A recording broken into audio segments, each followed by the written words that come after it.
కుంభరాశి వారికి నవంబర్ 13, 14, 15 తేదీలలో 3 శుభవార్తలైతే వినబోతున్నారండి.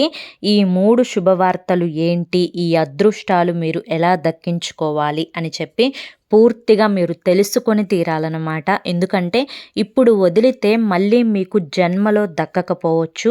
ఎప్పుడైనా కానీ లక్ష్మీదేవి తలుపు కొట్టినప్పుడే మనం తలుపు తీసి ఆహ్వానించాలి, లేకుంటే వెనక్కి వెళ్ళిపోతుందనమాట. మరి ఈ అదృష్టాలు ఏంటి, ఎలా దక్కించుకోవాలి అని చెప్పి కుంభరాశి వారు వివరంగా పూర్తిగా తెలుసుకోవాలి అనుకుంటే ఫుల్ వీడియో అనేది చూడాలి. ఫుల్ వీడియో కోసం కింద at the rate of life saver మంత్ర అని చెప్పి ఛానల్ పేరు కనిపిస్తుంది కదండి. ఆ పేరు కింద ఉన్న ప్లే బటన్ని కానీ టైటిల్ని కానీ మీరు క్లిక్ చేశారు అంటే ఫుల్ వీడియో అనేది ఓపెన్ అవుతుంది. అక్కడ పూర్తిగా వివరంగా అయితే కుంభరాశి వారి గురించి చెప్పడం అయితే జరిగింది. ఈ వీడియో మీ కంట పడింది అంటే పరమేశ్వరుని అనుగ్రహం ఉంది కాబట్టే ఈ వీడియో మీ కంట పడింది అని చెప్పి వీడియోని చూడండి.